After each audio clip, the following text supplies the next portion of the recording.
Hi guys, so here's another video review, and today we are going to talk about kit from Tamiya. It's a Su-76M 135 scale armored vehicle, and well, this is would say completely own Tamiya release, because they also repack sometimes the Soviet vehicles from other brands, but here we have the own development. It is out on the market for quite some time, but I decided to take a closer look in order to see what is actually included here. As you can see, box size is surprisingly small, so here is comparison with my hand. We have nice box art, well, it's typical for Tamiya, and here on the side you will also find one of the marking options, traditional green vehicle, while I also suppose we will get maybe the winter camouflage as well, but know that there are also figurines included, which is also quite interesting for this build. So this is a top opening box. I just opened it, and we will start checking the sprues one by one, because as usual for Tamiya, they are closed with the staples. So that's why I will have to use the debonder in order to open it carefully and avoid damaging my fingers. While in the meantime, I can also remind you that you can support us with a small donation. It's quite easy thing to do, because we have a link for the donation PayPal in the video description below, and of course you can choose the amount you would like to send us, so it's quite easy and quick. So here we start with a gray plastic sprue. This one is dedicated to the figurine parts, and maybe I'll zoom in even closer. So as you remember, we have 3 figurines included, and in my opinion these look quite nice. Well, of course the poses are predefined, so you won't be able to change much, but still I think it's something what is really cool to get in the standard package. You don't have to search for the suitable figurines, you actually get them included with the kit. So definitely a nice thing to have, and of course the final decision is after you, whether you would like to use them or you will just put them aside and focus on the vehicle instead. Next we continue with the first sprue for the vehicle. So here we have quite an interesting thing, because we also get the clear parts for the Su-76. As you can see, they look quite nice. And of course, masks, you will have to cut them by yourself, so be ready for that. But as for the plastic parts for the vehicle, those ones are molded in a dark green plastic.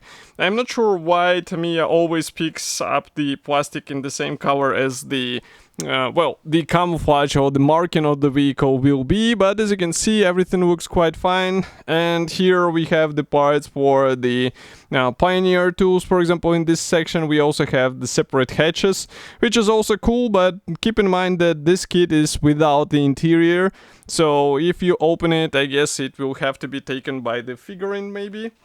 Next, I will open another plastic bag, which carries slightly bigger parts. Here we have the armor panels for the lower hull section, so it's also an interesting thing to check. And I can see we have the main barrel, even though I know that some modders were replacing it straight away with the metal thing, with the metal barrel, because, well, it just looks way better, especially considering that here we have to assemble the muzzle brake out of 2 hulls. So definitely try to find an aftermarket for this element, because in my opinion it's always the most visible part on the armor model. So here you can see that we get, I would say, somewhat classic design. You get to combine all the separate panels together. We have the guiding tabs, so it should be quite easy to align them together. And of course all these rivets, they look good. So it's just a matter of gluing all of these things together.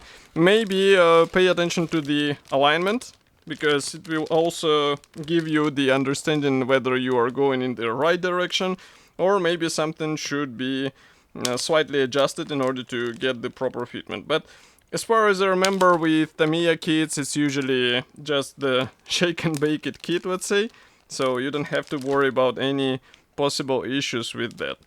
Well, next I'm opening one more plastic bag, and here we have it packed together with some bonuses. Well, I would say accessories, even though Tamiya does not supply any of the P parts or other stuff, but we get this nice thread for the towing cable.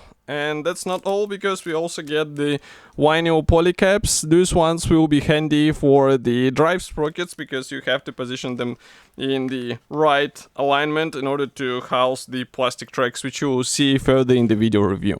So here we continue with more hull parts. As you can see, these are coming in a I would say somewhat complex sub-assemblies, because for example here we have the hatches pre-molded and also a lot of external features coming on them, but the overall details and their quality do not suffer from this, so it's definitely a fine thing in my opinion, even in 135 scale, because Tamiya managed to do this in a, I would say, somewhat nice quality. So it's just a matter of picking out these details and maybe trying not to lose them. So as you might have heard, I opened the next plastic bag in advance. Here we have the quite an interesting thing, because these are two identical plastic sprues, so I will leave only one on the table. And from what I can see here in the lower section, we actually get the special assembly jig, so it will help you to align the top section of the tracks, I guess, so that it will be aligned, or the sag will be a bit more convincing on the vehicle. Interesting design. And of course we have the road wheels, which are molded together with the rubber sections, so be sure to get maybe some masking templates. And in case you don't know where to get them, well, Edward already has the pre-cut masks for this vehicle, so you can order them from Edward website. Next we continue with the decals. These ones are also closed with the staples, so again I will just click with the bonder and open them in order to see what is included here. But as you can guess, the Soviet camouflages, they do not require a lot of decals, and maybe some of those can be actually copied with the brush, the sharp pointed brush and white color. It will be more than enough to get the convincing finish on your vehicle. In case you are, let's say, not confident enough, you can use these decals. I think they are fine for the armored vehicle. And next we have the background information. Here I will have to close the lenses a bit. So as you can see, it's a separate brochure. It's printed in black and white, unfortunately, so in case you would like to get more information, it's better to find some reference materials. But still, here we get some explanation on how this vehicle was employed in service, and also how it was designed to be used. And next we continue with assembly manual. This one is also black and white. And frankly speaking, for this price, I would rather expect the color printed assembly manual. I hope you will agree with me. But the manual design is typical for Tamiya. So as you can see, everything starts with the hull parts. Obviously, we assemble the lower section.